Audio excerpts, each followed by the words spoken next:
Ini pangkunya dari mana kan?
Bagus sih ya.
Ladies and gentlemen, welcome to the second series of geosynthetic webinar under the theme Design and Performance of Reinforced Soil Retaining Walls under Seismic Loading Conditions. Event is brought to you by the International Geosynthetic Society Chapter Indonesia or INA-IGS. My name is Rifa Nurkayungyun and it is a pleasure to act as your master ceremony in this event. Before we start, allow me to read the rundown of our event this evening. First, I will be reading the second, there will be an opening remarks by the President of INA-IGS, Bapak Budianto Wijaya, PhD. After that, the event will be guided by Bapak Michael Dobi as our moderator to start the presentation of Richard Batters. The event will then continue with a Q&A session.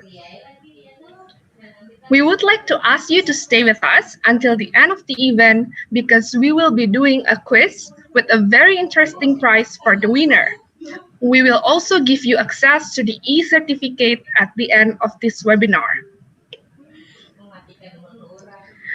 Ladies and gentlemen, for your own convenience, please put attention to the following rules.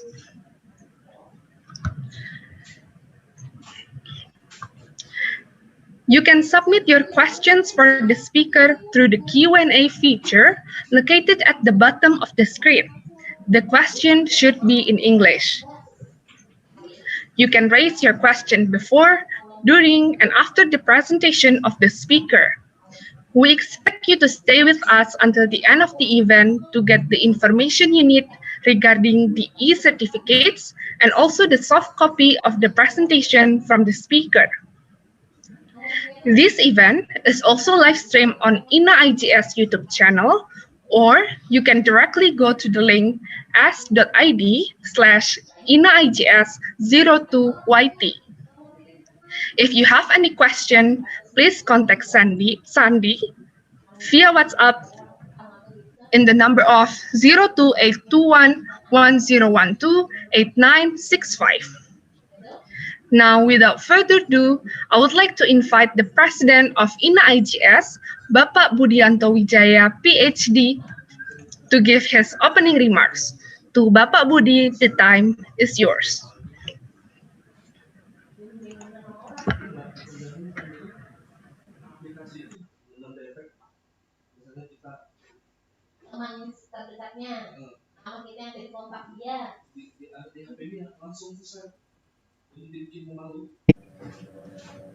Good evening, ladies and gentlemen.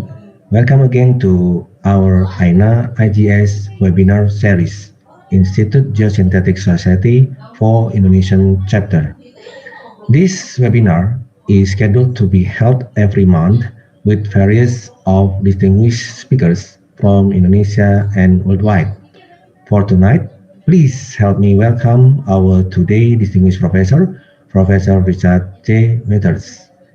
INA IGS is established at 15 July 1992, and we have two kinds of members. These are corporate and also individual members.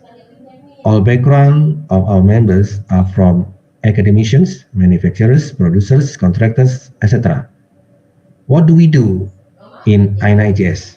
As mentioned earlier, we share knowledge between all parties. One example is this webinar. Another programs are biannual international seminar, educate the educators, and publishing a geosynthetic journal. We also invite a participant from this webinar to join as INA IGS member.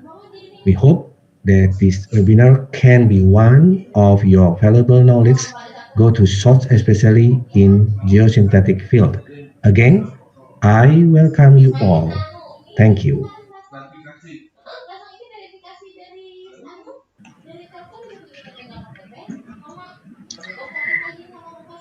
Thank you, Bapak Budi, for your kind remarks. Ladies and gentlemen, now this webinar will be guided by our moderator, Bapak Michael Dobi.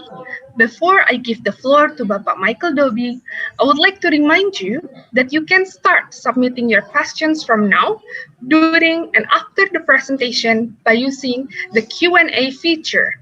You can also add comments or upvotes if there is a similar question as yours, or you just simply like the question raised. We would like to also remind you to stay with us until the end of the event to get the information you need regarding the e-certificates and also the soft copy of the presentation from the speaker. Now, please welcome our moderator, Bapak Michael Dobi. To Bapak Michael Dobi, the time is yours.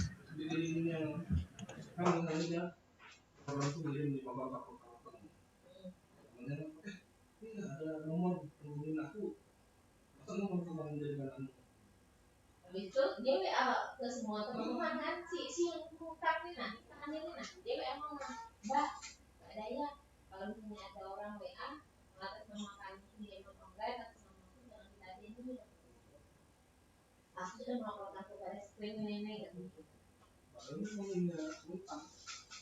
habis itu saya kan tahu dia keluar dari grup tapinya semua grup yang keluar aneh harusnya kan dia kan kalau itu ke grup kan jika ada yang ini ke saya kayak gitu kan nomor saya setelah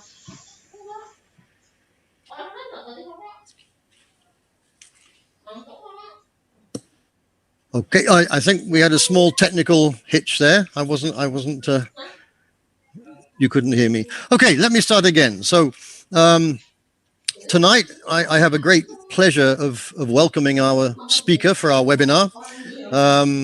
And it's a great pleasure for me to introduce Dr. Richard Bathurst. I've known Richard for about 20 years. And I think the first time we met was actually in Japan at the Kyushu conference in 2001. And after that event, we also both went to Taipei, where there was a special forum organized to talk about earthquake engineering. There was a good reason for that because it was about 2 years after the very terrible Chichi earthquake, which I'm sure many of you will remember caused a lot of damage in Taiwan. So it was a very topical subject. And with memories of that and many other memories of Richard's work, I thought that this would be a really good topic tonight to hear something about design and performance of reinforced soil structures for earthquakes. In fact, back in those days, Richard was the president of IGS. And I'm pleased to say we've met quite a few times since then. For example, the most recent was in Barcelona just over a year ago.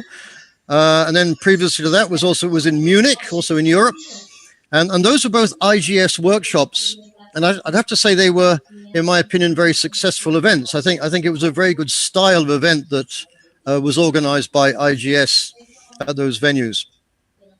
And one thing I'd like to tell you is that from my experience, the quality of Richard's work, his papers, his presentations is really outstanding. In fact, I'm going to read out a title here of his presentation he made at the 11th International Geosynthetics Conference in Seoul, which was called this. It was the basics of probabilistic internal stability analysis and design of reinforced soil walls explained. And this is a topic and worries many engineers, and including geotechnical engineers. But one thing was so wonderful was that it was the first time I understood it. Richard's explanation was so clear and so good. And in fact, at the end of his presentation, I had to stand up and tell him that. Anyhow, Richard is a professor, or certainly has been for some time, at the Royal Military College of Canada, which is in Ontario, and I'm assuming that's where he is at the moment. So his slight is that he has a 12-hour time difference. The good thing about 12-hour time difference is that we know the time there very easily, but of course, Richard had to start quite early this morning to get ready for this presentation. Sadly for us, and possibly for Richard, he's never been to Indonesia before. So our first welcoming will be this electronic virtual welcoming to Indonesia. There's quite a big crowd of people listening to this webinar, Richard, and many of them will be from Indonesia. One reason why your topic is so important here is that, as you're obviously well aware, this is seismically a very active country. We have very, very long subduction zones, and earthquakes are a major issue. So I'm going to say no more now, Richard. I just want to hand over to you. I'm very much looking forward to your talk, and I'm sure so is everybody else. So looking forward to hearing from you. Thanks very much, Richard, in advance. Can you hear me? I can certainly hear you. Okay. Well, then I will take that as that I can start. And I'll preface my talk by thanking you, Mike, for inviting me to give this webinar, and also the Indonesian IGS chapter for organizing it. So my presentation, as you have already heard, is design and performance of reinforced soil retaining walls under seismic loading conditions, which is a subject which is dear to my heart. And I'm happy for the opportunity to share some of my experiences with such a large number of participants. Okay, I'm pushing buttons. Bear with me here. Okay. So reinforced soil walls, constructed both with inextensible steel and relatively extensible polymeric reinforcement materials, have been around for quite some time. We're talking almost 40 years. In North American parlance, they're called mechanically stabilized earth walls. And it's probably appropriate to start with just a little bit of history so we can get ourselves into the context of the technologies that we're talking about. The very first reinforced soil walls were actually steel strip type. And this slide is very appropriate because it's the first wall of this type constructed in 1971. So, Richard, can you hear me? Yes. Can you share your screen?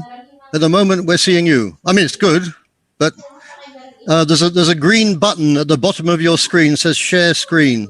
I think if you press that. Okay. Yeah, we're just. You can't see my screen at all? At the moment, not. Okay, because before we were okay. Yep. Just a sec. Don't worry, take your time. Okay. I am going to. I'm getting a yellow border, which means I think it's trying to share.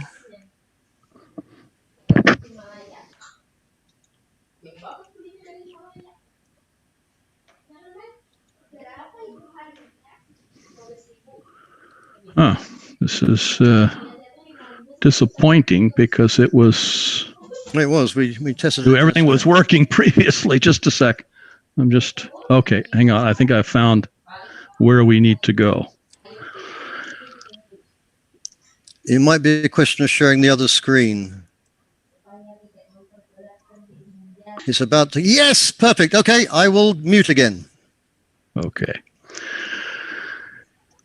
So opening remarks. Let me just go back to this first screen. Okay, so this is my title slides. Okay, so we're talking about design and performance of reinforced soil retaining walls under seismic loading conditions. And the slide that I was speaking to, which you couldn't see, was to mention that reinforced soil wall technologies, both with inextensible steel reinforcement and polymeric reinforcement materials, have been around for quite some time, and we're bordering on about 40 years now. In North American parlance, they're called mechanically stabilized earth walls. It's of interest to trace very briefly the history of this technology, and it's appropriate to recognize that the first reinforced soil wall with a hard facing was a steel strip type, and here's a very famous slide which shows this seminal structure in 1971. The utility of these types of structures, that is to reinforce the soil, was increased with the advent of high-performance polymeric materials such as geotextiles and geogrids. And here is a slide of the very first geosynthetic reinforced wall that was constructed in North America, and it's actually a wrapped face wall type. Now the slide is pretty grainy, and it's arguably not a very attractive structure, but it is historical. And this structure, and many like it, were constructed by placing horizontal layers of reinforcement in the ground and then wrapping them around and tucking them back in to generate a flexible wrapped face structure. And some of these systems actually were very substantial. And in 1989, a wrap face wall was used to support a prefill at a construction site in Washington State, United States. And this wall was almost 13 meters in height at that time, and it was the largest wall in the world at that time. It was a temporary structure, these type of wrap face walls are not as desirable as permanent structures because of the exposure of the wrap faces. Now we have seen hard-faced walls, and here, when you look at this structure, it appears to the layman to be a conventional gravity concrete wall in a tiered form.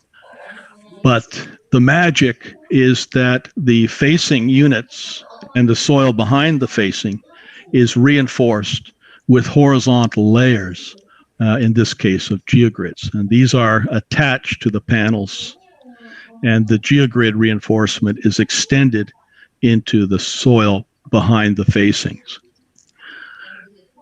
This slide shows the construction of this type of system, and it happens to be the first prop panel wall constructed in Canada in the early 90s.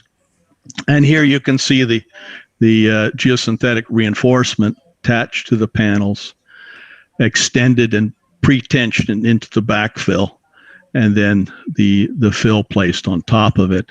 And this construction continues from top to bottom. Another type of system which is quite popular is the use of modular block facing units, which are most often dry cast mortarless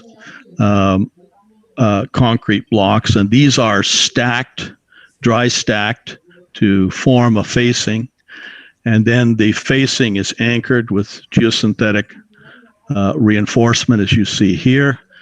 And what we have created, in effect, is a gravity wall, which is a composite of these concrete blocks, the reinforcement, and this reinforced zone of soil. And just like a conventional retaining wall, its purpose is to retain the soil located behind the structure.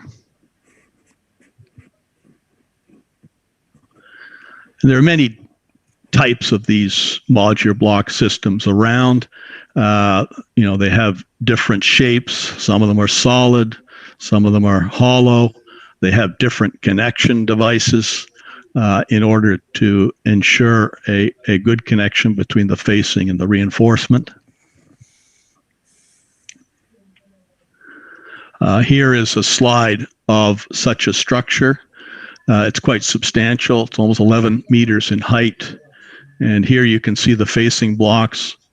And this wall is important because it was heavily instrumented in order to validate and give confidence to the owners of this wall that the system was performing well. And it's been in place for over 15 years now, and performing as intended. Other types of reinforcement include polyester strap type reinforcement.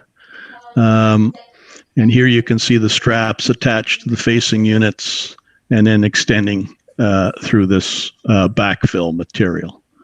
So this type of reinforcement is becoming more common in the last decade.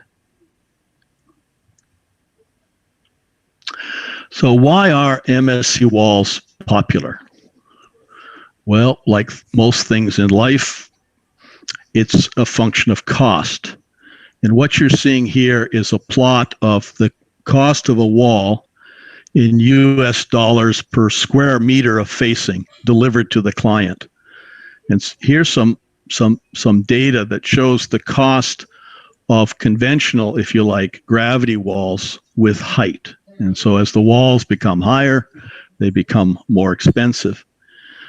But if you compare these structures to, for example, steel reinforced soil walls performing the same function and constructed to the same height, you can see that these systems are cheaper, and the unit cost on a square face meter basis is fairly flat. And then when you replace the steel with synthetic reinforcement, there are further cost savings, although the difference, according to this database, is less, once you get off meter high category. So cost is very important, and it's fair to say that this technology has been driven by the manufacturers of these reinforcement products. And people like me have spent careers trying to understand how they work. Nowadays, we have sustainability is becoming much more important. And what do we mean by sustainability? Sustainability is the combined benefit due to minimal environmental impact, cost, as we saw before, but also the functionality and the aesthetics of the structure that you're constructing. And a few years ago, with my colleagues in Spain, we did a sustainability analysis of different types of structures, gravity structures, cantilever structures, and MSC walls constructed with steel and polymeric reinforcement.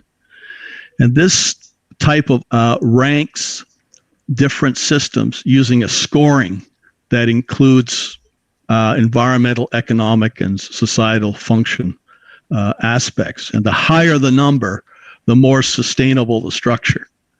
So if we look at the top plot as just one example, we have different heights of wall and 4 different types of classes of structures. And what you can see here is that the scores are highest for MSC walls constructed with steel and polymeric materials as compared to more conventional structures. So from a sustainability point of view, these structures are very desirable. But we're here to talk about seismic design and performance of geosynthetic reinforced soil walls during earthquake. And I would like to start my comments to say that geosynthetic reinforced soil walls have deformance during earthquake. And this is despite some slides that I'm going to show where failures have occurred. But in general, they have performed well. This slide shows the behavior of some conventional gravity structures that suffered through the very famous Kobe earthquake of 1995. So this was 0.8 earthquake, and peak ground accelerations were up to 0.6 G. And you can see here that these conventional structures misbehaved and in some cases collapsed entirely, as the bottom left slide shows here.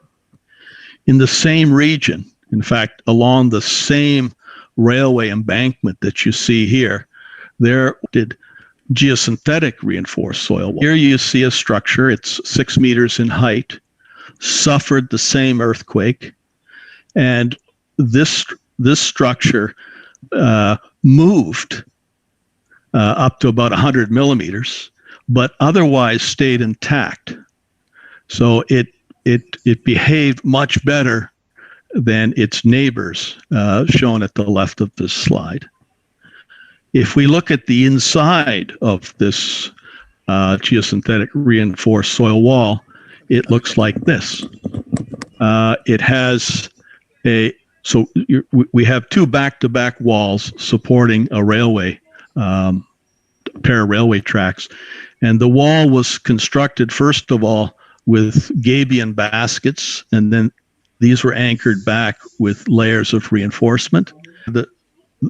This embankment had been constructed, concrete panel facings were the structure. So it looks like a conventional wall system, but it's actually a geosynthetic reinforced system.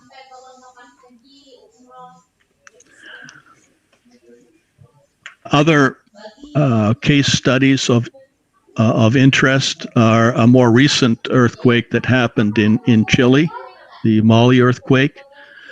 This had a magnitude 8.8. And if you look at the seismographs or the accelegrams from this this earthquake, you'll see that the durations were up to 0.6 G. And it was a long duration. And after this earthquake happened, an investigation, a reconnaissance was carried by various experts to examine the performance of different types of geosynthetic structures during this earthquake. Now, some of the performance features and characteristics of this earthquake were that in some places, as I mentioned, the accelerations were in excess of 0.6 G. A lot of places, they were down around 0.2, 0.5 G. And there was very little damage to many of these structures, including panel and block-faced walls, even for those that were more than 12 meters in height. And this reconnaissance group went back and looked at the way that these structures had been designed, and they had actually been designed for typically horizontal ground accelerations of 0.1 up to, say, 0.4 G, even though the earthquake itself delivered much higher peak ground accelerations. So here's an example of 2 approach embankments for bridges. And you can see on the left-hand side that this wall, there was a little bit of damage, but it was mainly restricted to modular blocks that were located at the top of the wall. On the other side is a concrete face panel wall, and it survived. So even though these structures had been designed for, say, 0.1 to 0.4 G, they were judged to have performed very well, particularly after ground accelerations, which were much higher. Now, other techniques have been used for these types of structures. And I just wanted to mention some of the innovations that have happened in Japan. Japan, of course, has a history, as my previous slides have shown, of having to being subjected to large earthquakes. And one technique that they've developed in order to improve the seismic performance of the backfill used in the reinforced soil zone is to use cement-treated gravel, where they add about 6 or 7% cement to tie the material together. An important question that arises when we are designing these MSC wall systems is, when do we need to carry out seismic analysis? Do we have to carry out seismic analysis for all peak ground acceleration cases? And to answer that question, it's useful to look at some experimental shaking table tests that have been carried out by others, including that shown in this slide by Attic and Sitar at the University of California, Berkeley. What you're looking at here is a schematic of a shaking table. Okay, the shaking table is the hatched line that you see here.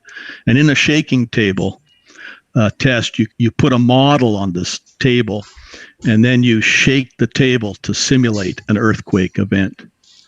So what they did in this case is they constructed two model cantilever wall systems. They look like excavations, but these are pairs of cantilever walls. And they placed them in a volume of sandy soil. And this system that you see here on the left are cantilever walls that are quite stiff. And on the other side are cantilever walls that were constructed, as models to be more flexible. And then what they did is they progressively shook this table back and forth, increasing the magnitude of the horizontal acceleration monotonically, like increasing it uniformly. And here are some results. On the left-hand side here, we're looking at the stiff wall case. And as the peak ground acceleration was increased progressively, they measured the magnitude of the additional dynamic force that the wall was sustaining. And basically, there was no additional dynamic load measured on this stiff-faced wall until we got close to about 0.4 G, and then it increased more or less linearly with increasing horizontal acceleration. So somewhere less than 0.4 G, the wall started to feel that additional dynamic load due to ground shaking. Its neighbor, with the flexible walls, this effect of the dynamic load occurred in excess of 0.4 G. So the dynamic load was not felt for the flexible wall until a larger peak ground acceleration occurred. So there seems to be a difference in response based on how flexible or how stiff these retaining wall structures are.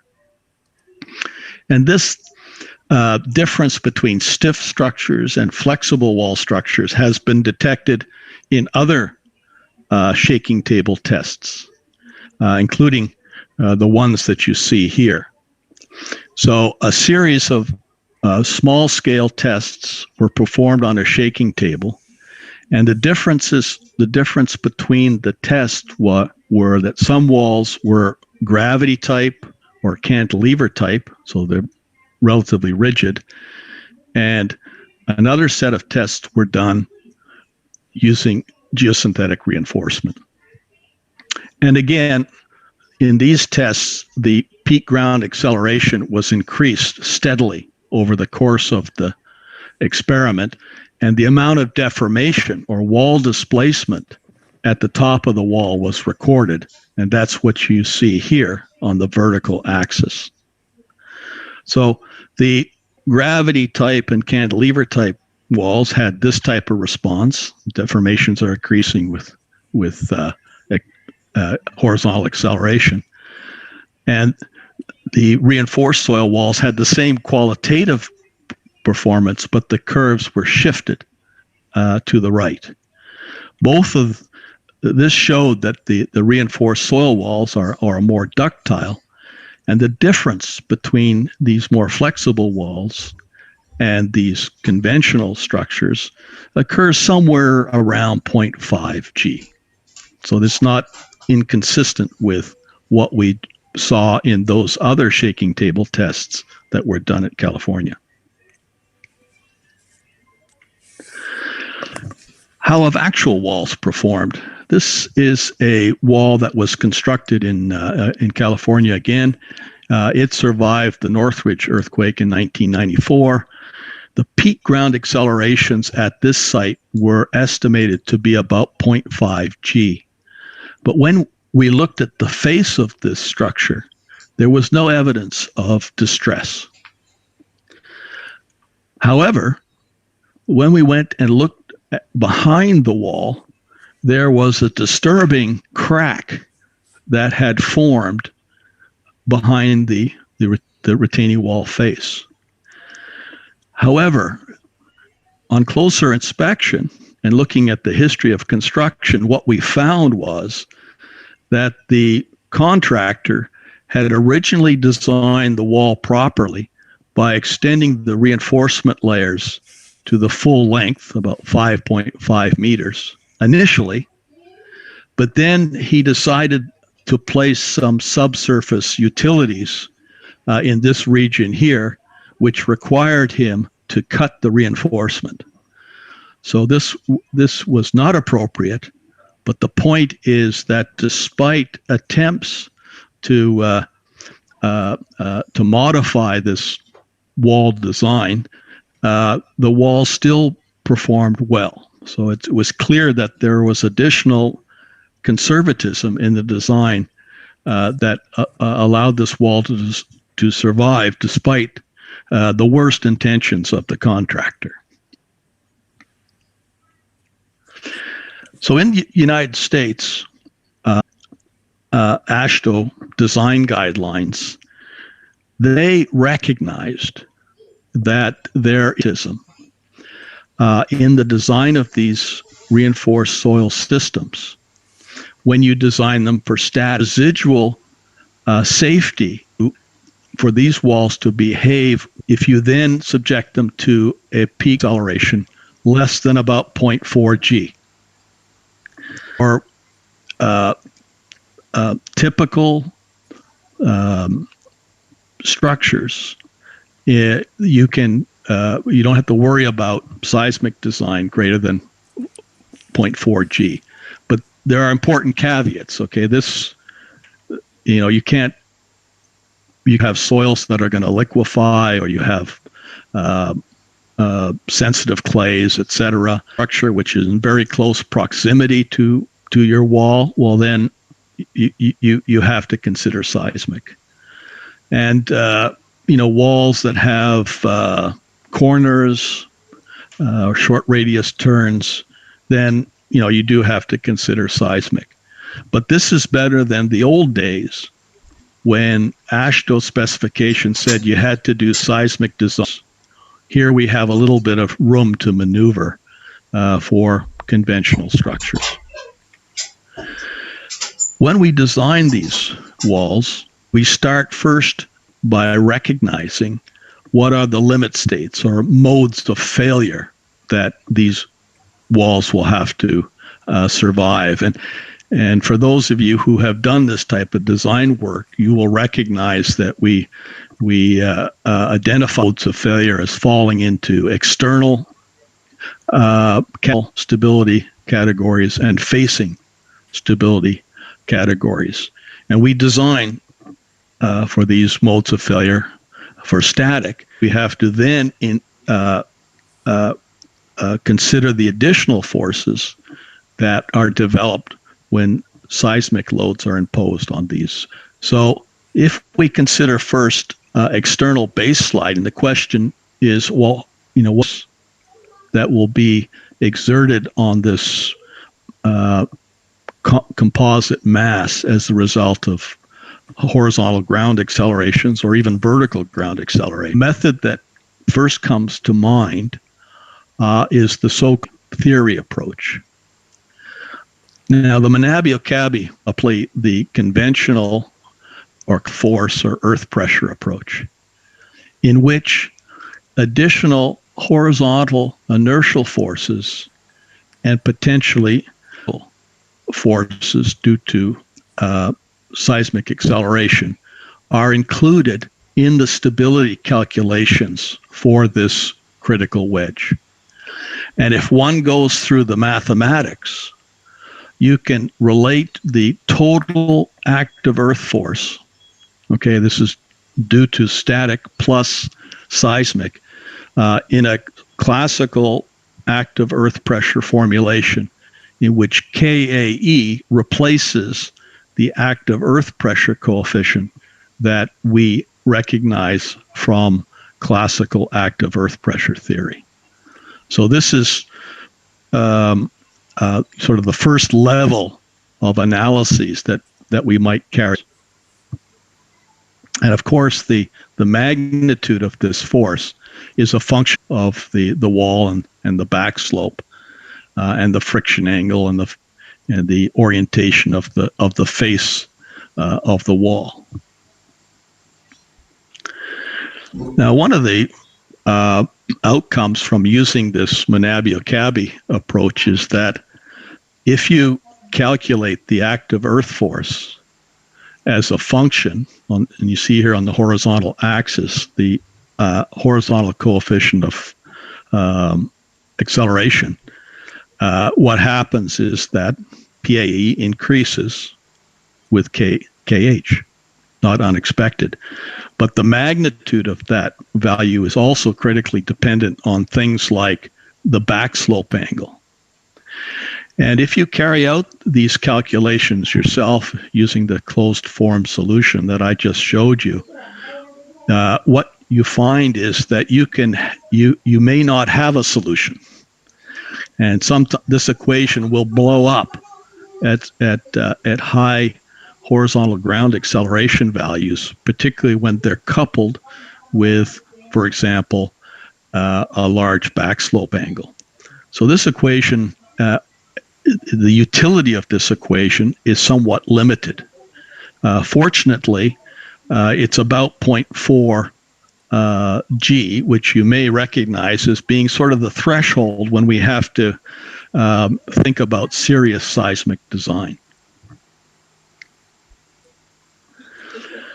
Now, other modes of failure that one has to consider, and this is true of whether we're talking about static cases or we're focusing on seismic cases, and that is to ensure that your reinforced soil wall structure, such as the one that you see on the left-hand schematic here, is not carried away by a larger, slope-type instability.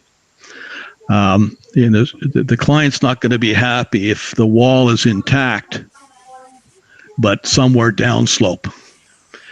And the conventional technique to carry out this type of analysis are classical method of slices techniques. And here, these are solutions using the Spencer method. And these systems easily accommodate including the horizontal force that is due to seismic acceleration in this method of slices. These programs, again, for static and seismic conditions, also have the advantage of allowing the designer to examine other modes of failure, such as these composite type mechanisms, where a critical failure mechanism passes through the retained soil and then also through the reinforced soil zone. And these types of programs are available. They're commercial programs. The example that I show here is from a company, Rock Science, which many of you may be familiar with. Another approach that we can carry out, and in particular, this is sort of starts the next level of sophistication of analysis, are so-called Newmark sliding block methods. And the up here in the top right-hand corner symbolizes or represents a reinforced soil wall. And this wall can be expected to move if the magnitude of horizontal acceleration is of sufficient intensity and duration. So the Newmark sliding block method involves, first of all, finding what would be the critical horizontal acceleration to create or compute a factor of safety of 1 against base sliding. Once this critical acceleration has been calculated, then it's superimposed on top of your candidate accelerogram for the site, where the critical acceleration is integration is carried out to calculate what is the velocity of this block over that interval. And then next, the velocity response outcome that you see here is integrated again, and this gives us the displacement. So what this slide shows is that subject to this accelerogram, we can expect this block to walk or displace with time according to the trace that you see here. And this is very important because it gives you a performance appreciation of this wall that you can't get when you just do force-based equilibrium analyses. For example, method of slices, for example. So this is one technique. Now let's look at internal sliding. We want to make sure that the reinforcement remains intact. There's no tensile failure of the reinforcement during operational conditions and including seismic. No connection failures between the reinforcement and the facing. And the reinforcement doesn't pull out behind this theoretical active wedge that we've seen before. This is called pullout. And the used in are of different types. The first type uses the so-called simplified tieback wedge approach. And here what we assume is that under static loading, we have an active wedge, and each layer of reinforcement is responsible for carrying a pressure distribution, which is computed using active earth pressure. Active earth pressure theory says that the lateral earth pressure will increase from the top of the wall to the bottom according to this triangle that you see here. And so we just integrate up over each contributory area the lateral active earth pressure according to this formula you see here. Here Z is the depth of the reinforcements, the unit weight, and Ka is the active earth pressure. And this is adapting classical earth pressure theory to reinforced soil walls. And we ensure that this active earth force is less than the allowable tensile capacity of the reinforcement, so that it doesn't rupture or strain excessively. And this load has to be less than the pullout capacity of the reinforcement in the pullout length of the reinforcement in the resistance zone. And finally, this load has to be less than the load that can be carried by the connection. So that's the classical simplified tie-back wedge approach. Now, what has happened recently in the United States is the distribution of load or pressure that has to be carried by each reinforcement layer is now calculated using the stiffness method. And the stiffness method, as the name implies, relates the load and the reinforcement to the stiffness of the reinforcement. And this method shows that the distribution of load doesn't increase linearly with depth as we had in the previous slide. It's sort of bilinear. And the calculations are otherwise similar, although this method introduces of empirical coefficients that take into consideration, first of all, the stiffness, as I mentioned, but also the flexibility of the facing and similar factors. And again, the design, you have to ensure that the maximum load that you calculate is less than the allowable strength of the reinforcement, pull-out capacity, and the connection performance as before. And this method provides more reasonable estimates of the reinforcement load. The simplified method, which was used in the United States before last year, was excessively conservative. So this is for static. So what do we do for seismic? Well, for seismic, we simply add to the static load in each reinforcement layer an estimate of the addition developed due to seismic loading.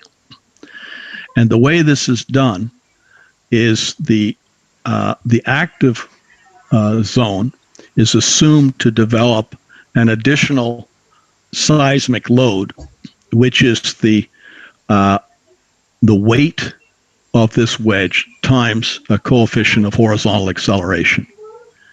And then this additional seismic load is distributed evenly to all of the layers of reinforcement by simply dividing it through by the number of reinforcement layers.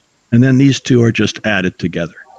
So that's, the premise of this for calculating the internal distribution of reinforcement loads in MSc walls or geosynthetic reinforced walls under seismic.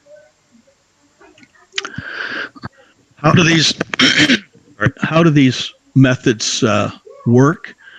Well, I just showed you one treatment of the additional horizontal load due to horizontal shaking.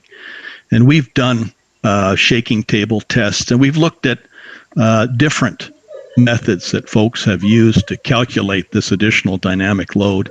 And basically, what we found is this type of superposition technique that I showed you before does a reasonably good job, at least in our shaking table tests, to match the measured tensile loads in these reinforcement layers under simulated earthquake. Here's a slide showing some shaking performed in the past. Here you can see a modular block wall, and here's a picture of our shaking table at RMC at that time. And I'm going to show you a movie. It's a little bit grainy, but what we did was we just progressively increased the intensity of the horizontal shaking at the base of this table, and the model is moving in the direction of this cross section you see here. And as the shaking gets more and more intense, you can see that something bad is happening as the blocks in the top of the wall over the initial reinforcement layer start to walk out as the peak ground acceleration for this wall was increased. And this was a fairly intense simulated earthquake. There's a lot of audio with this particular slide, which I don't want to share with you. So here you see, looking up the face of that same test after the test was over, and you can see some of the blocks have shifted. And this speaks to the need to ensure, particularly at the top of these walls, that you have sufficient connection capacity. And this is easily done either by, constructing with specially constructed walls that have very good mechanical connections, or, other techniques that people have used to tie the top of these walls together.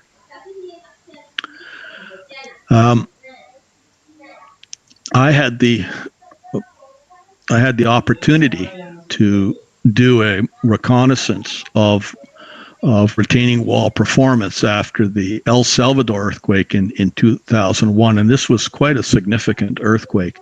It did a lot of damage, and there were many conventional gravity wall structures, like the one that you see here, that failed, absolutely completely. And this was a full-scale laboratory for me to go down and see, well, how did different types of retaining walls behave during this event. And here's a modular block wall that didn't fall down, but it had some cracks on this corner. Okay, and again, you may recall in AASHTO they say, pay special attention to these outside corners.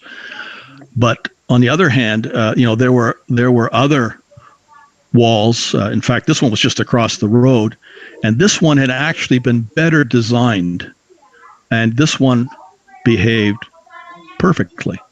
And it was because it had been designed for seismic, using seismic design recommendations that I was involved in at that time for the design and construction of modular block walls. Now here's a modular block Salvador, and this one has suffered a catastrophic failure at the top of the wall.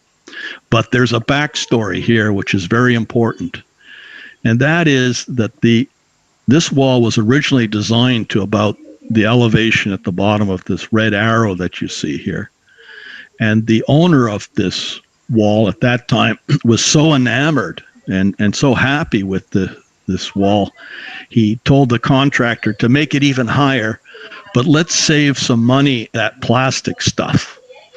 And so they built the wall higher, and the earthquake happened, and the unreinforced part of that wall fell out, as you see here. Lesson learned. The next level of sophistication for design and analysis of reinforced soil wall is to use dynamic finite element modeling or Flak modeling, and we've done a lot of this. The problem is that it's user beware. You don't want to do this type of analysis unless you have some experience, because these types of sophisticated models will always give you an answer, but whether it's a reasonable answer or not is a decision that has to be made, preferably by people that have this type of experience. One performance feature of these types of structures, which is often not mentioned, is the influence of the wall fundamental frequency. This is the natural resonance that all structures have. And this can actually be explored most easily using numerical models, such as the Flak model that I showed you in the previous slide. And here are some interesting outcomes. Here we see a reinforced soil wall, and this numerical wall was subjected to different frequencies of loading. So it had the same peak ground acceleration, but we just went through a suite of different frequency content.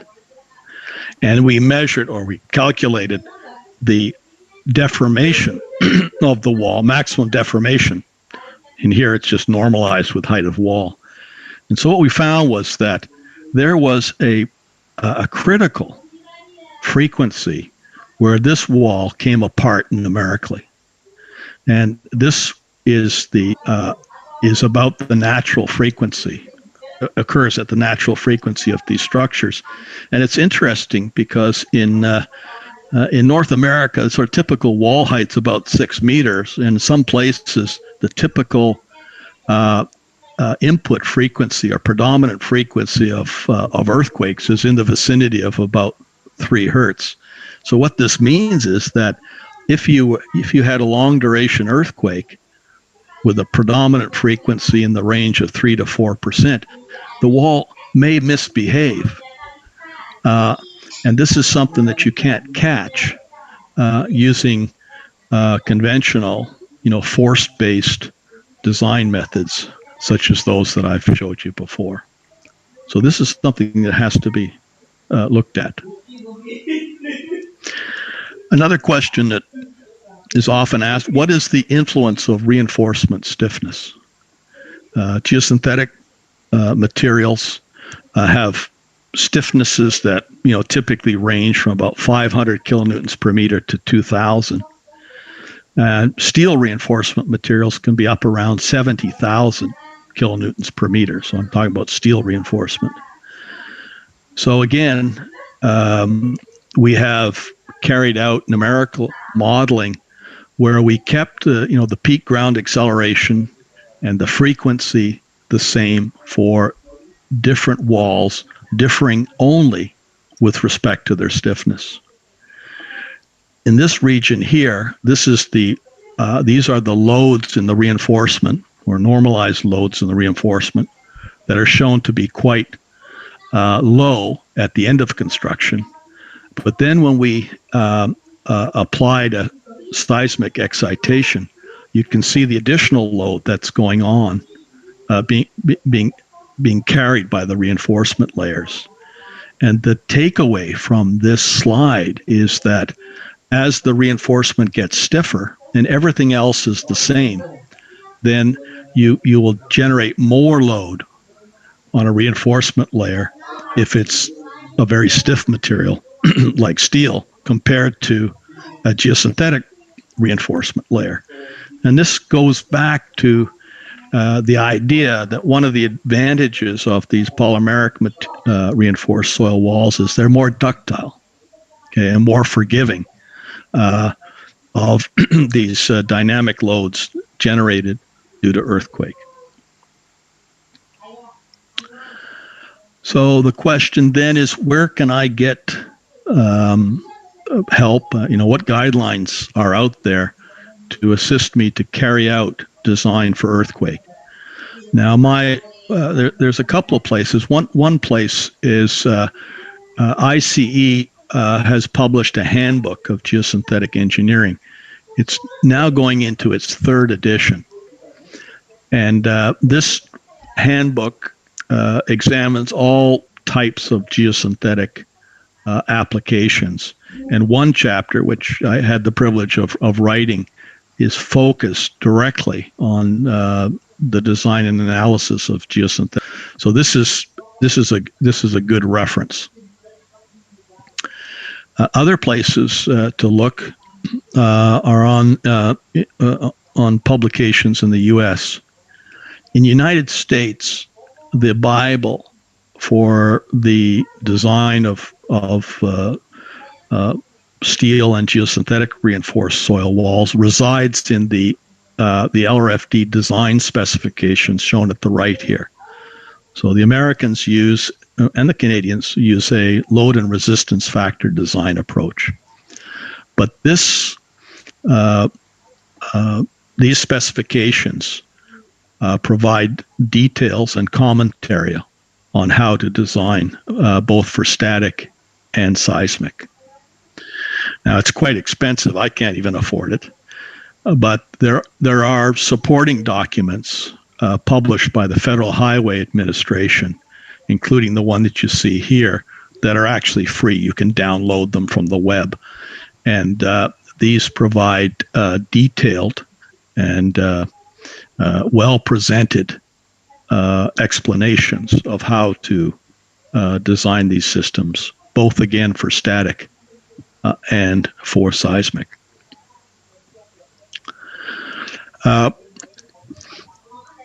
Indonesia, of course, has tragically suffered from the effects of tsunami.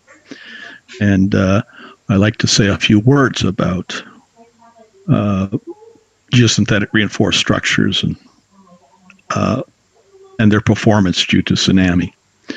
And I'll start with this slide here. This is a photograph. Now, it's a steel strip reinforced soil wall, but there were similar walls of this type that were inundated due to the tsunami, run-up during the infamous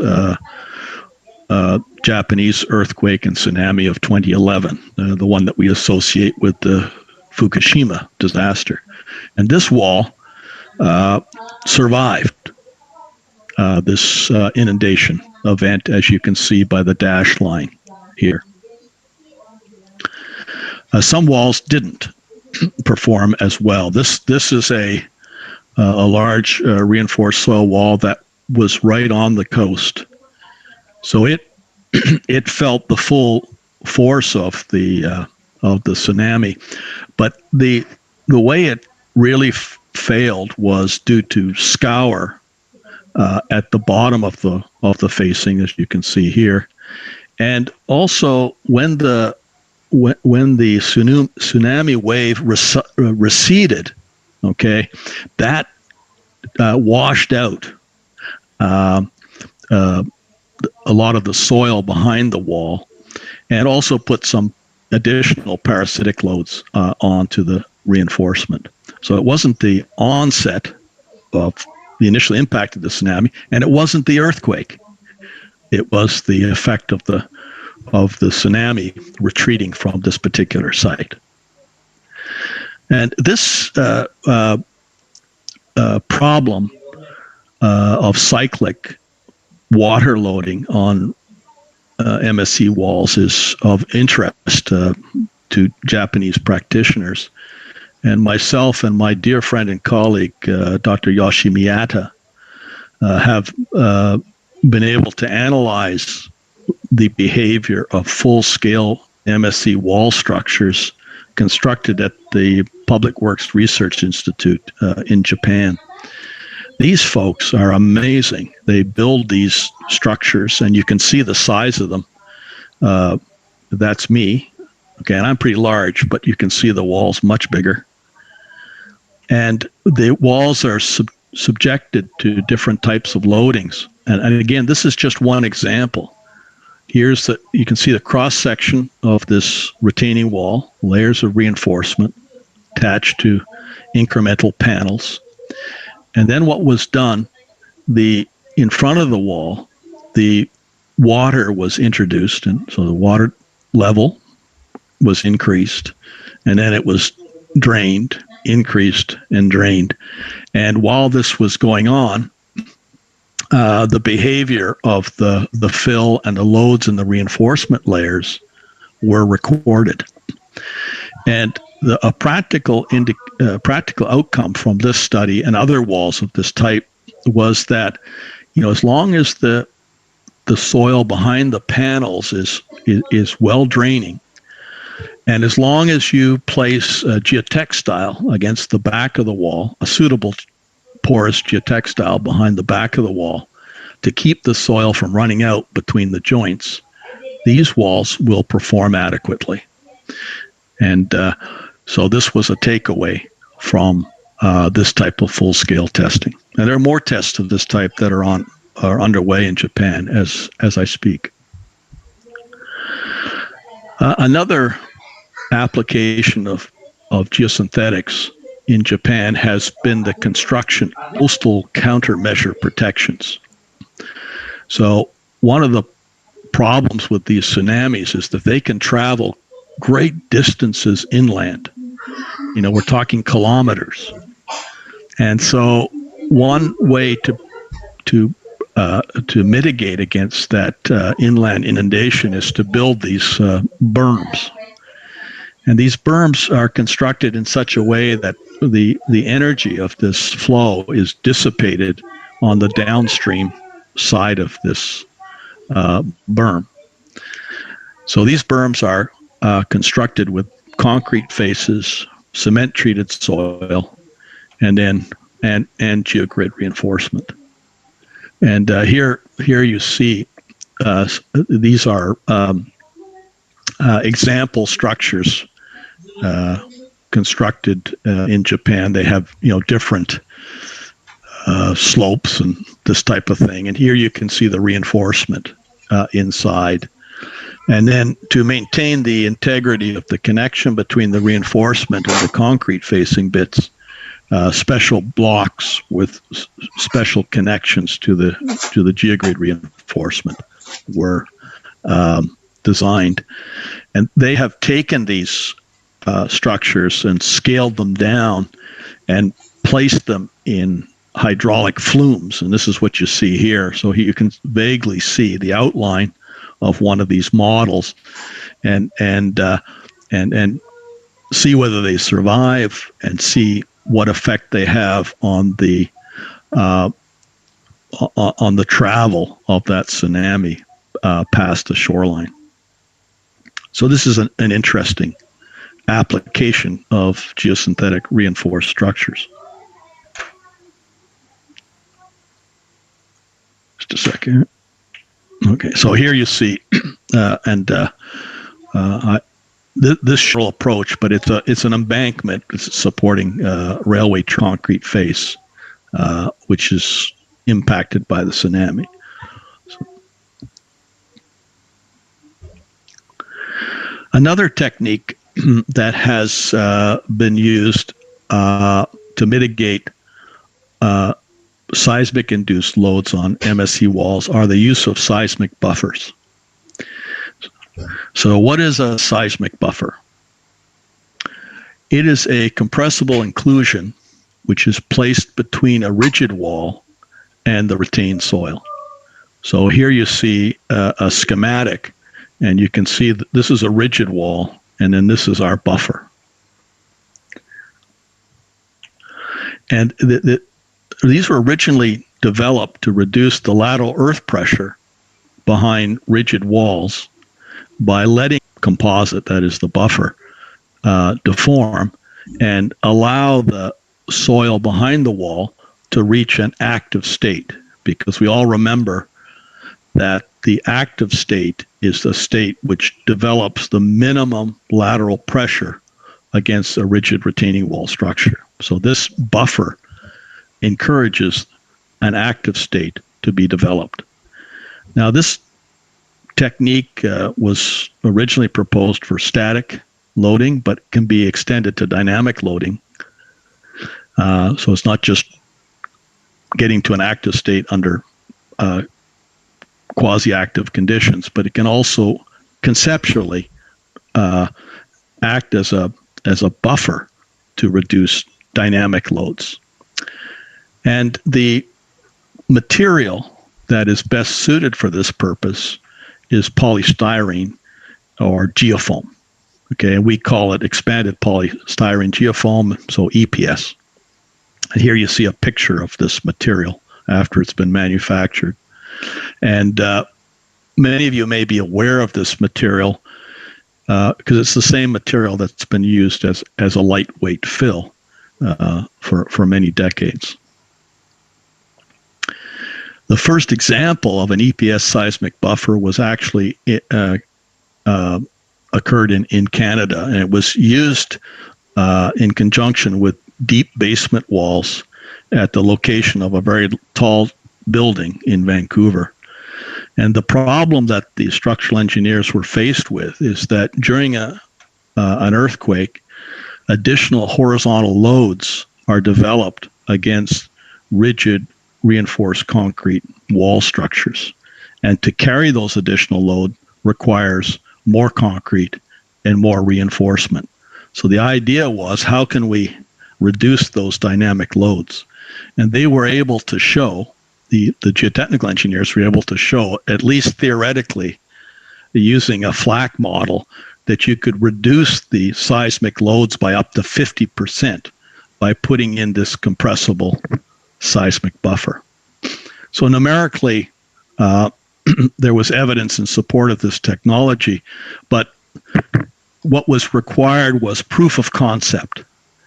And we did that by carrying out some shaking table tests at RMC.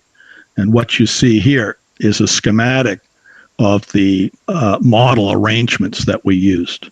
So the first thing you see here is the shaking table. Again, it's a platform that allows us to simulate ground acceleration in the horizontal direction.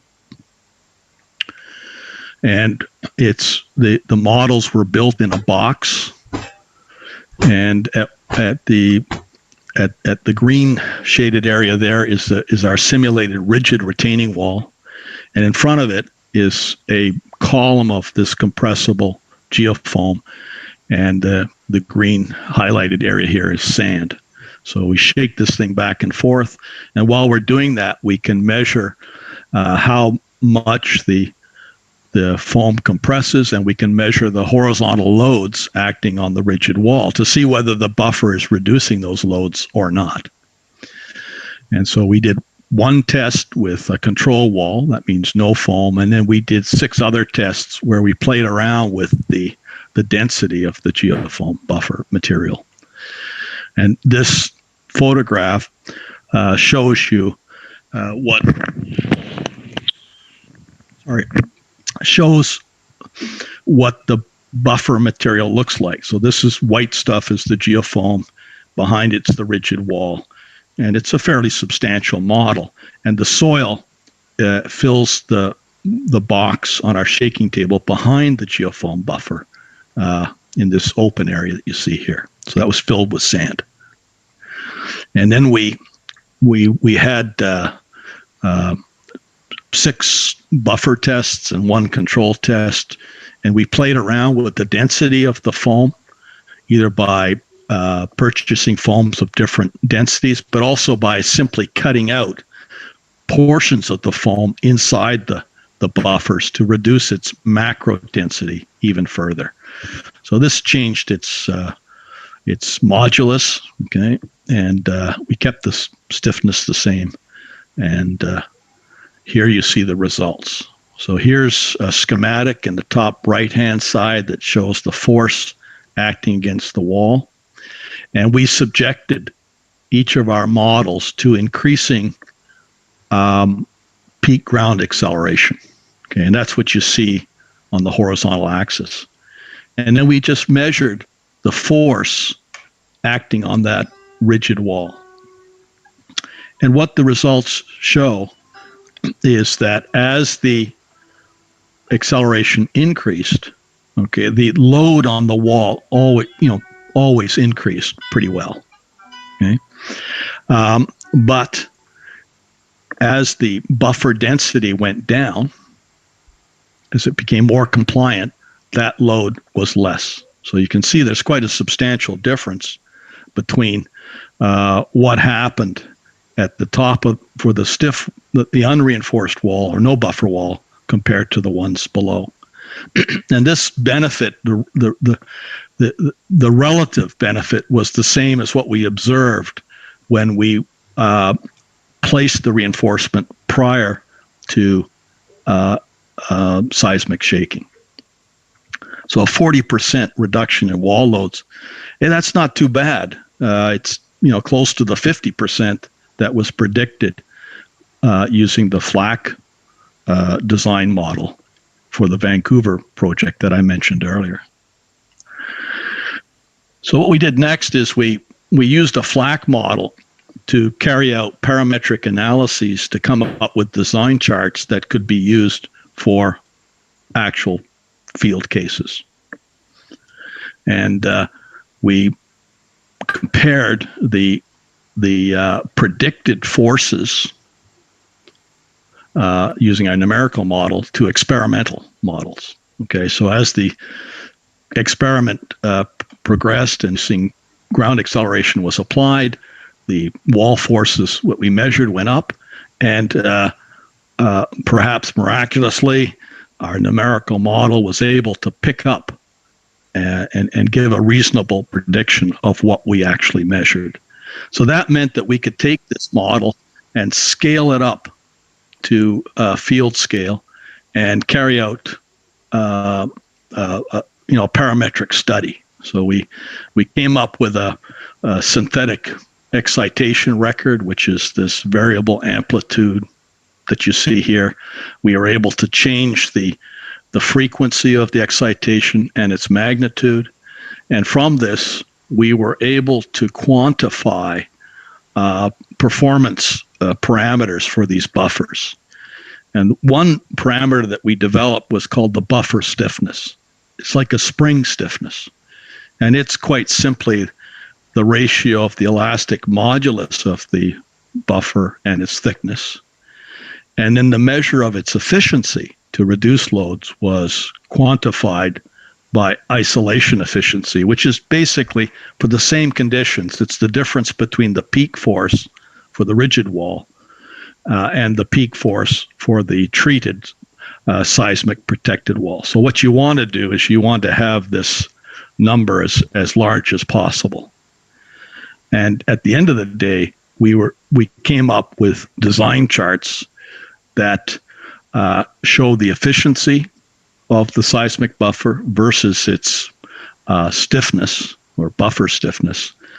And we did this for walls of different height and different combinations of predominant frequency versus the natural frequency of the walls. And basically, what we found is as the buffer stiffness goes down, the efficiency goes up. And from these charts, we are able to, or from this work in general, we are able to demonstrate physical proof of concept. And we identify the seismic buffer stiffness as a main parameter.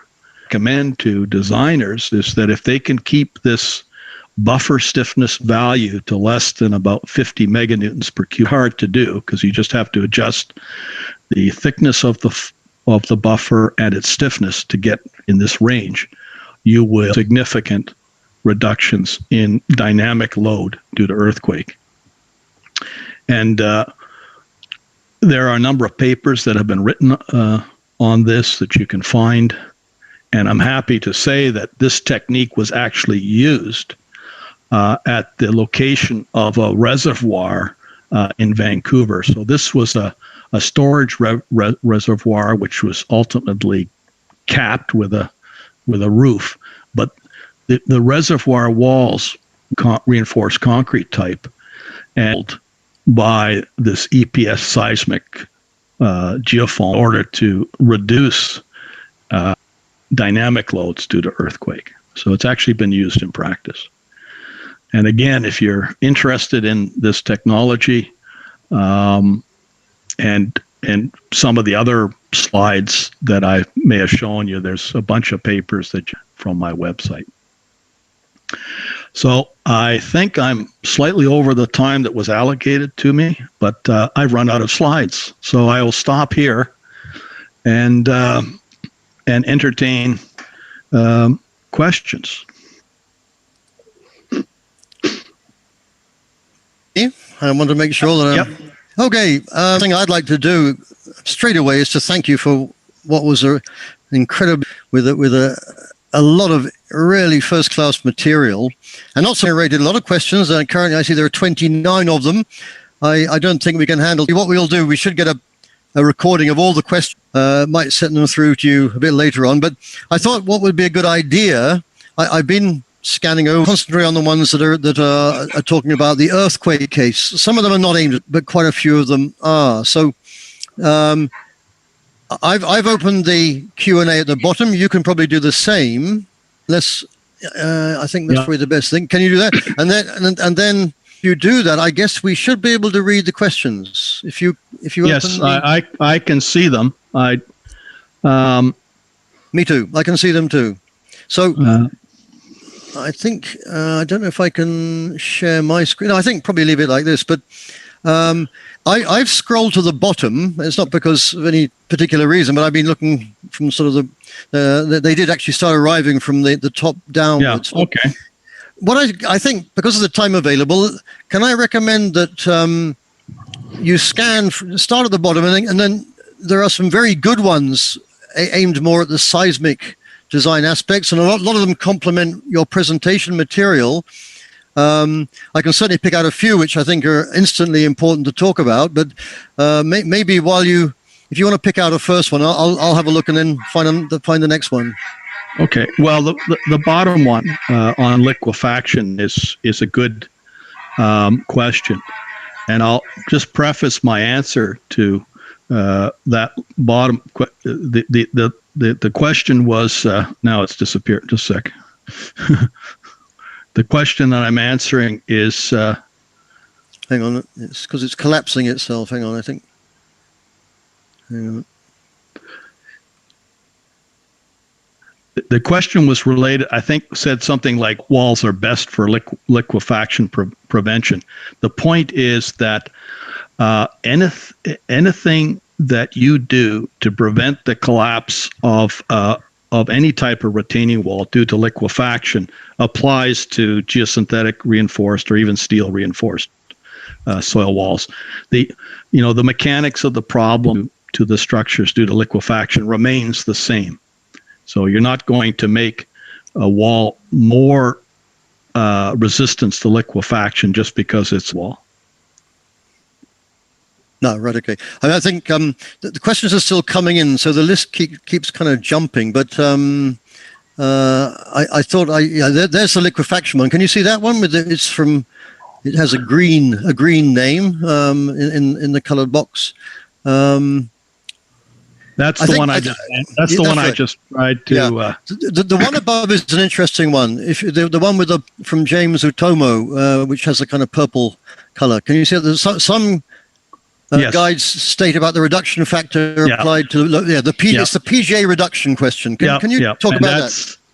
Yes, and I didn't get to that, but if you look at the AASHTO design guidelines, they have recommendations for how to treat the peak ground acceleration. So if you have a structure that doesn't move, then you have to use, if from memory, you have to use the full peak ground acceleration. But if you have a structure that can move a bit, it's more resilient, then you can factor that peak ground acceleration down.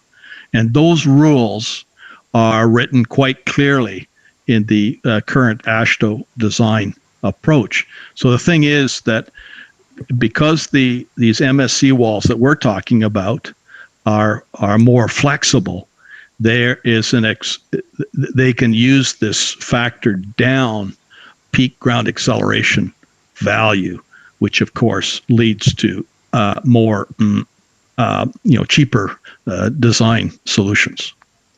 Can I ask a supplementary question to that, Richard? It's a question of sure. Intersect the reinforcement layers. If you have a significant deformation on those mechanisms, it seems to me that you might rupture the geogrid. So would it count a large displacement on that kind of mechanism rather than, say, just sliding on the base? Yeah, you have to analyze all. So you are talking about the sort of composite failure mechanism as opposed to just external sliding at the base. Yep, okay. So, should we carry on then? Up the list here, I don't know whether you're seeing mine or not, but there's a question there about it says geotextile selection in an earthquake area with a soft soil structure. Well, I guess soft soil in the foundation. Any particular criteria or special requirements there? Soft soil foundations and earthquakes. Well, I think that to do calculations where you have a soft foundation, again, there's nothing really different in the in the mechanics of what's going on. The advantage of these geosynthetic structures is they tend to be more flexible and more forgiving of differential settlements that can happen. But this is true of static loading cases and also earthquake loading cases. Yeah, okay. I think it's absolutely true. There's another one. I don't know if you're seeing what I'm seeing. There are a couple of names with the green outline on the initials there. But there's a question here about the seismic buffer, because that was a really interesting piece of information. So are you able to see that question, Richard? From Mr. Avik Kumar Mandal? Yes. Right. Yeah. Oh, whoops! Then it just moved. Yeah, I think it's because new questions are coming in. But yeah, anyway, I'll okay. put it back in the middle.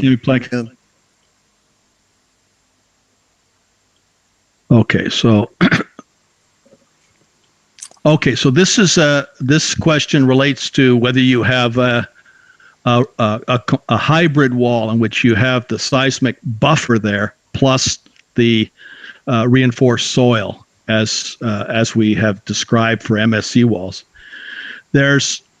We've actually done experiments, shaking table test experiments, which I haven't got around to actually writing up yet.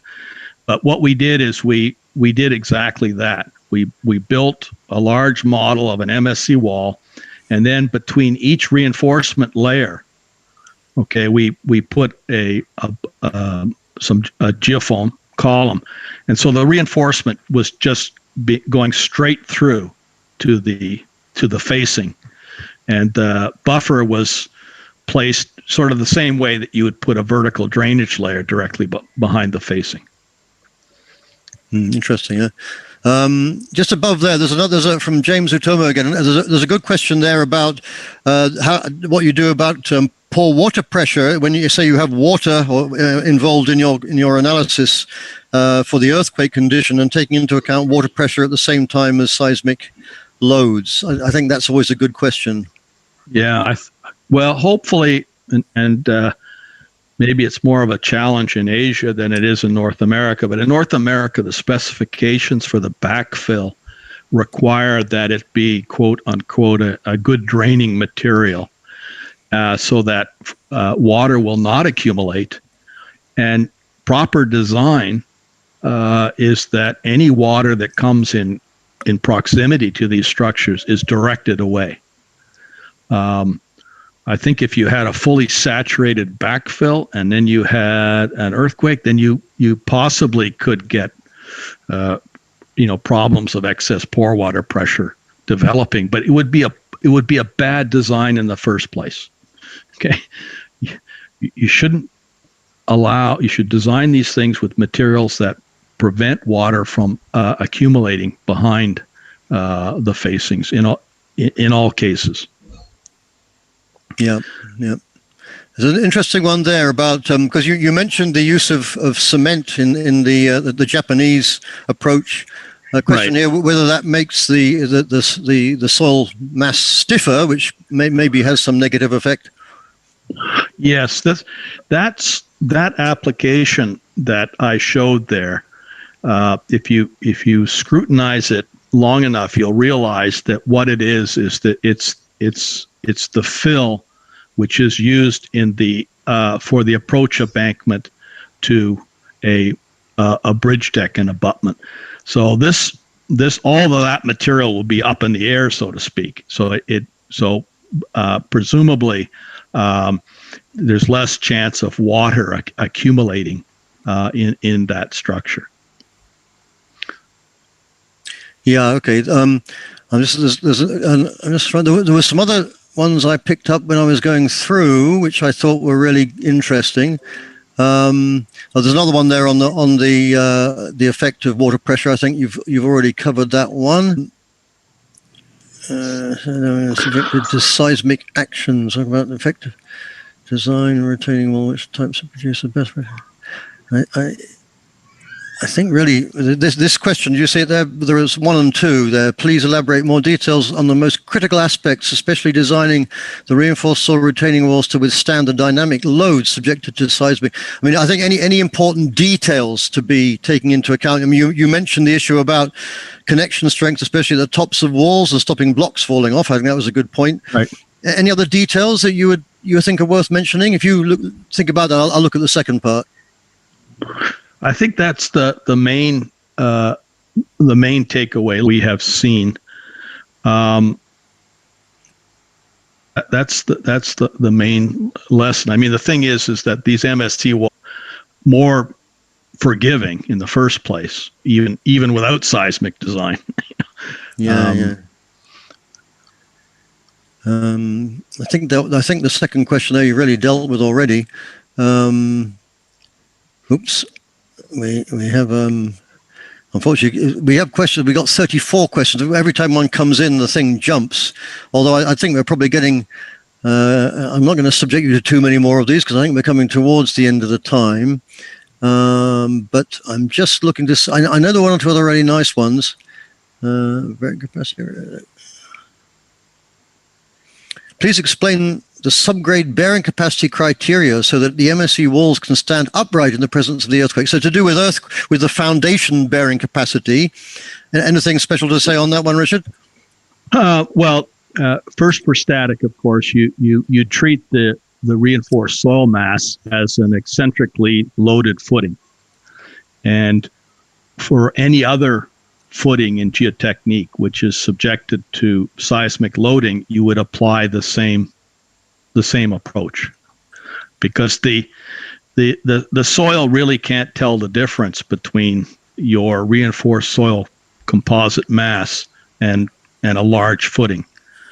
So, any wisdom that is used to design for the bearing capacity of large footings applies also for MSC walls. It's just, again, they tend to be more forgiving, and the contact pressure between the base of the reinforced soil mass and the foundation is much more even.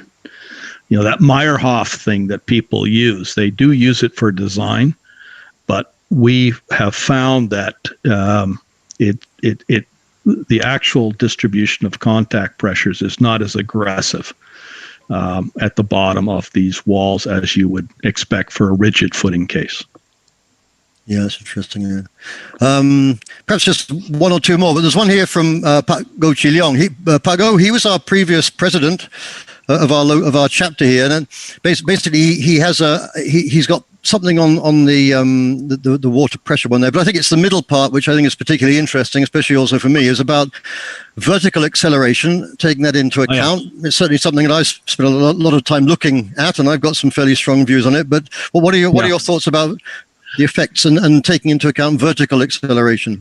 Right. So you may recall from that Manabio-Cabby slide that I showed that obviously you can have a vertical and a horizontal inertia for your critical mechanism. So there's a couple of things.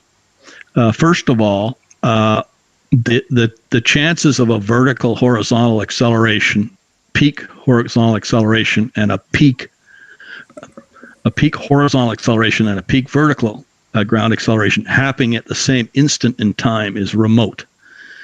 The usual practice is to do your analysis using the horizontal acceleration, and then you can do a few checks just looking at the effect of the vertical acceleration. But normally it's the horizontal acceleration that's the problem, because it's acting in the direction where which is the face of the wall. Now, so anyway, that's my opinion on that issue. Oh, well, thanks. No, it's interesting what you have to say on that one. Just to let you know, I spent quite a lot of time looking at the earthquake records from one of the very strong New Zealand earthquakes recently, where they published extremely good strong motion records. And I looked specifically at that point. Did we get any peak vertical and peak horizontal at the same time? I have to say, on the whole, no. But there were some cases where they were right on top of each other. And I felt what you should, a combination of the two. So in fact, what you're looking at is a vector, is a direction of the acceleration, which, so you don't put the two peaks together, but you've got to recognize that they do come together, and it's like a rolling motion with a kind of vector. And that's, with all the current software we have, it's very quick to look into that particular case. You can do it, but the thing is, you'll often get a supercritical situation if you get them at the wrong time. The other thing to look at too, and this is, when you start talking to experts, is they'll also look at, what is the distance between the epicenter of the earthquake that caused this distress and your structure. And so if you happen to be sitting on top of this, the source of this earthquake, you could conceivably have very serious vertical accelerations. But generally, as you get further away, it tends to be mainly the horizontal component that's most predominant. Yeah, agreed. Actually, it's interesting. If you look at the records from Christchurch, it's exactly like that. The dominant vertical is close, of course, and it switches around as you go further away. That's very clear. So I think we're I'm getting a signal. Okay. We haven't got a lot of time left, let me just see if we can find there's certainly a lot more questions here, but I want to try to concentrate on those. Here we are. Okay, so actually this is a good question, because certainly here in Indonesia, we don't have the luxury of being able to use nice granular fills all the time. On some islands, there aren't any. They're too expensive to bring in by ship or something. So we're often building with finer fills, although we have some very, very forgiving fine fills here. Some of the volcanic materials derived from volcanic debris and so forth actually produce some rather good materials, but they are clays. Any particular comments you'd have to say on that in relation to earthquake? It is possible. The Japanese have the same situation, and they have been able to build these structures with backfill materials that would not be acceptable, for example, in North America, where we are blessed with these high quality fills. So it can be done. The thing is that you have to pay particular attention to the issues of water, because if you do have fine grained materials, then you do have the potential, for softening, for example, of the backfill soil, which can have a long-term effect on the performance of these systems. So it can be done, but requires greater care, particularly during construction. Yeah, I think that's really good advice. I think we got a couple more minutes, so I've got to give you a rest soon, Richard. You've really. No, I'm fine. I just got up. I'm ready to go. Oh, you just got up, of course. Yeah. I just wanted to hear about. This is more about choice and appropriateness of different kinds of facings, panels versus blocks versus other styles of facing, particularly for the earthquake design case. Whether there's any preference or what your experience would be on that. I think it's there are advantages and disadvantages. One advantage of block face walls is, again, they're a little bit more tolerant. They are often constructed with just a simple gravel pad or maybe a mud mat. Use concrete panel walls, you invariably have to use a more substantial footing. So that's adds more cost. And with the modular blocks, again, the top blocks, you got to be careful. But I'm not sure I could say that one's better than another. I mean, I showed you a slide from the two walls side by side. They both behaved well. They could have done a better job at the top of the modular block wall, but they were a full-scale field experiment that showed that both types can work. Yeah, and actually, that was a good photograph. That was a really good example, I think, of having those two styles of wall side by side. Okay, I'm going to subject you to one more because I think it's also quite a kind of an important one. It's about dimensions, criteria for limiting height of MSc walls, and the if you like the ratio of height to width, with particular reference to seismic design cases. Yeah. Well, first of all, when it comes to height of walls, the analysis will tell you if a wall's too high. I think what happens is it has a lot to do with the confidence of the designer or the jurisdiction that you're building the wall in. I know that, for example, in the United States, there are some departments of transportation that say, no, you can't go more than 10 meters.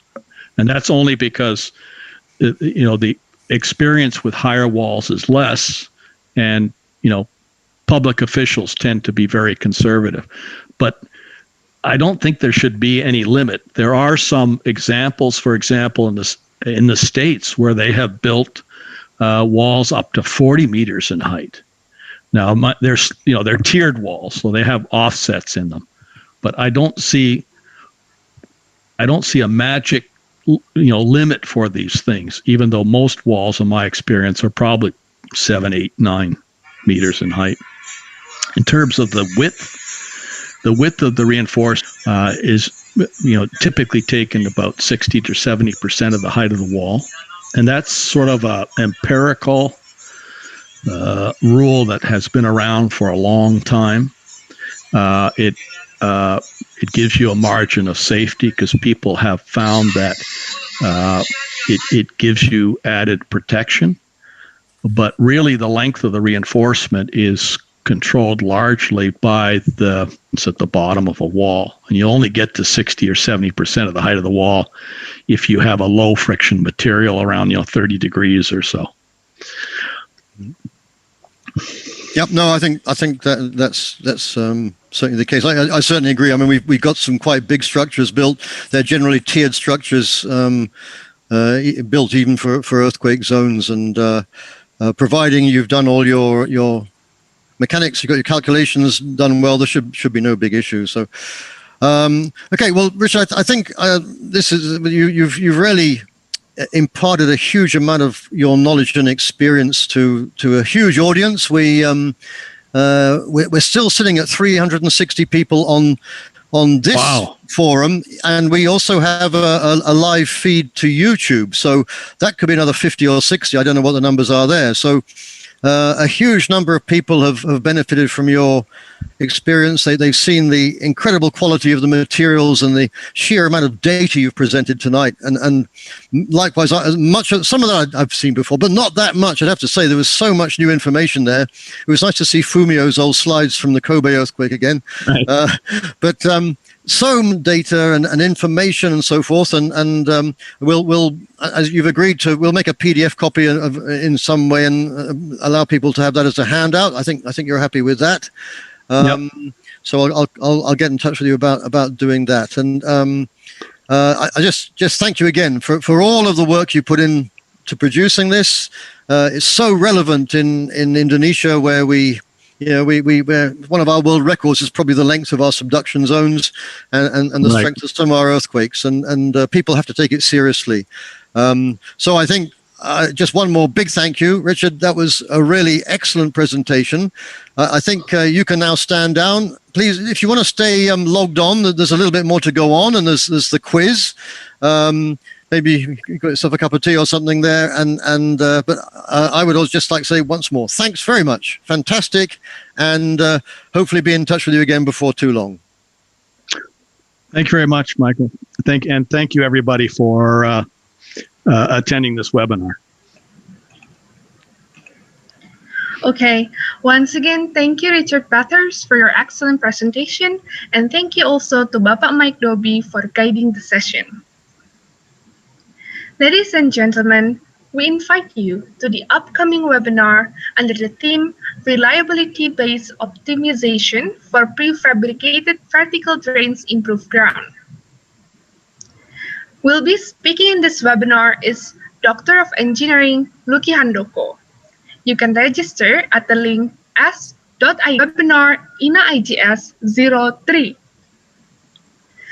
Next, I would like to invite all of you for the chance to get the very interesting prize by joining a very short game we have prepared.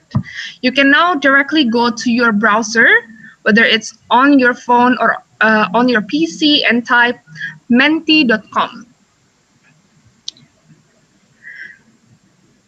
You have to type the code number shown on your screen, or else the code is 2468967.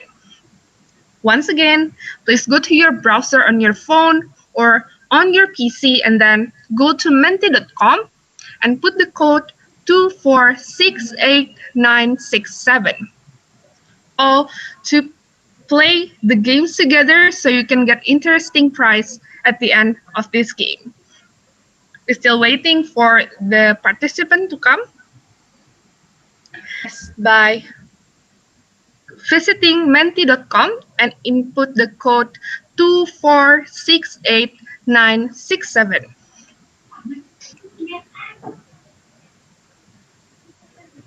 Okay, we got a lot of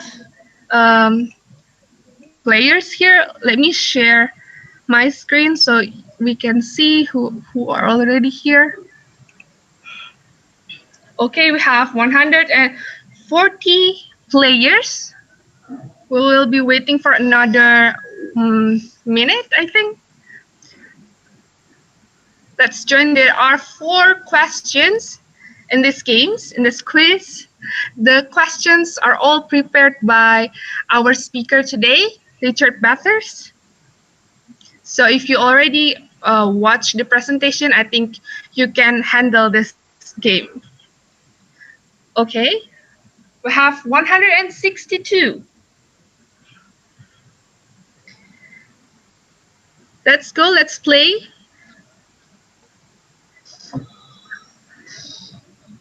I'm going to start counting down. 15, 14, 13, 12, 11, 10, 9, 8, 7, 6, 5, 4, 3, 2, 1. Okay, let's play the game. We have 181 participants in this game. I will start the game now. Question 1 of 4. Answer fast to get more points. Why are geosynthetic reinforced soil walls more seismically resistant than other wall types? Is it because of the aspect ratio? Is it because ductility or the strength of the geosynthetics? You have 49 seconds to answer this question. The faster you are, the more points you get. Why are geosynthetic reinforced soil walls more seismically resistant than other wall types? Is it because of the aspect ratio? Is it because of the ductility? Or is it because the strength of the geosynthetics? We have 20 seconds left. Come on. We have 20 seconds left. Come on. 10, 9, 8, 7, 6, 5, 4, 3, 2, 1. Time's up. Let's see what is the answer. It's ductility. We have 61 people who are right, but who is leading the leaderboard for this first question? For the first question, the leader is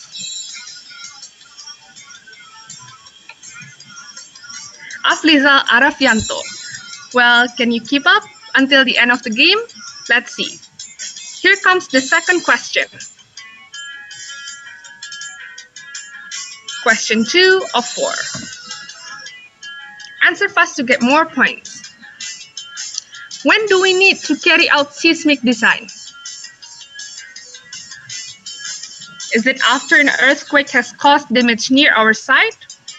Is it for all projects in Indonesia? or when codes indicate high seismic risk?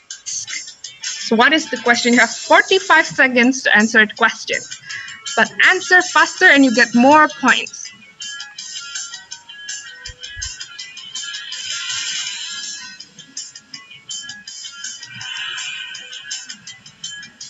"30 seconds left. When do we need to carry out seismic design? Is it after an earthquake has caused damage near our site? Is it for all projects in Indonesia? Or when codes indicate high seismic risk?"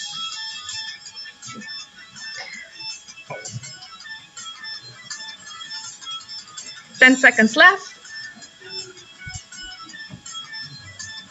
5, 4, 3, 2, 1.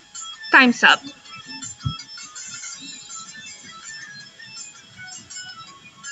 So, the answer is when the codes indicate high seismic risk. Let's see who leads the leaderboard for the second question. Ooh.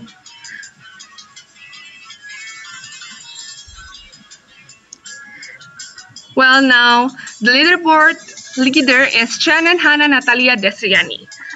Let's go to the third question. We have 4 questions, okay? Start. Answer fast to get more points. Which method of analysis is adequate for preliminary seismic design and feasibility of geosynthetic reinforced soil walls?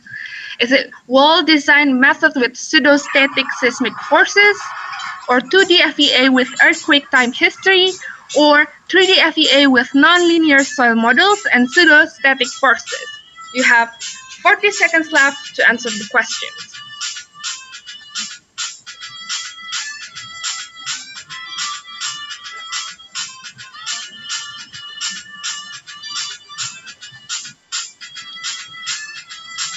"25 seconds left.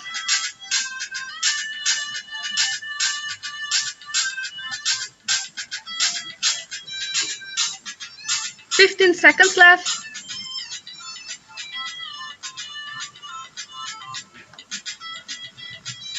Okay. 5, 4, 3, 2, 1. Time's up. So what is the correct answer? The answer is wall design method with pseudostatic seismic forces. Let's see who leads the leaderboard.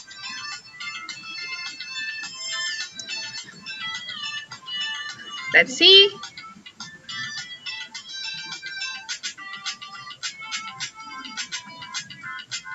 We have a tight competition here. The fastest is with Joyo Prakoso, but not the leader of the leaderboard. The last question. Answer fast and answer right. Question 4 of 4. Get ready. Last question. What is geofoam? This might be the most difficult question. Is it a beer surf in Atlanta? Is it a method of harvesting wave energy, or is it a lightweight fill? What is geofoam? I think it might be the first one, or I don't know.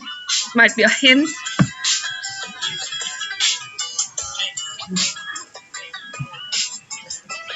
Is it beer surf in Atlanta? Is it a method of harvesting wave energy, or is it lightweight fill? You have 20 seconds to answer this difficult question.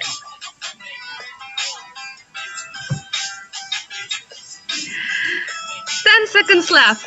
Let's see who wins the game. 4, 3, 2, 1. Time's up. The answer, what is geofoam? It's lightweight fill. It's not beer surf in Atlanta. Sorry for 5 people who answered that.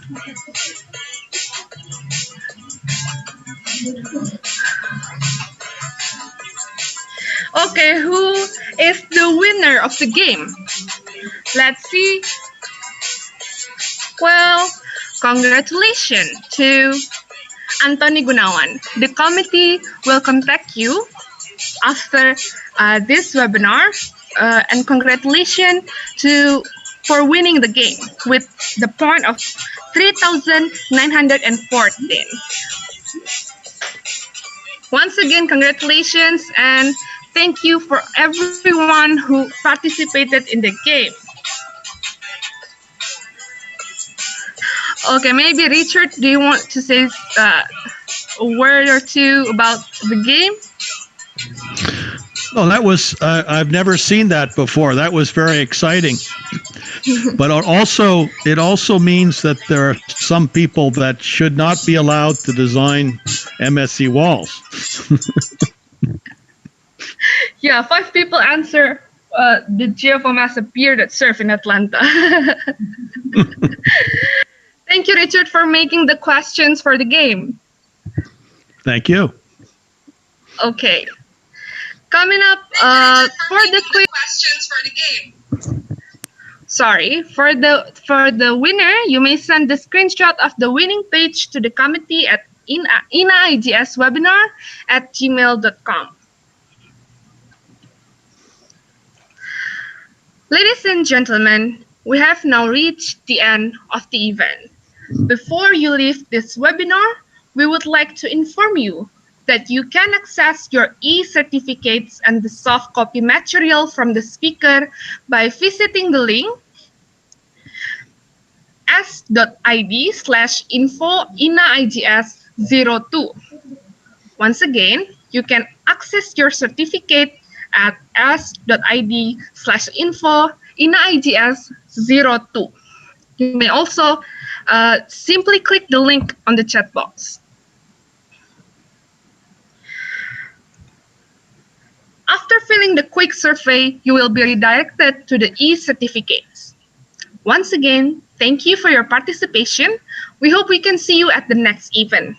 At last, good evening and stay healthy, everyone.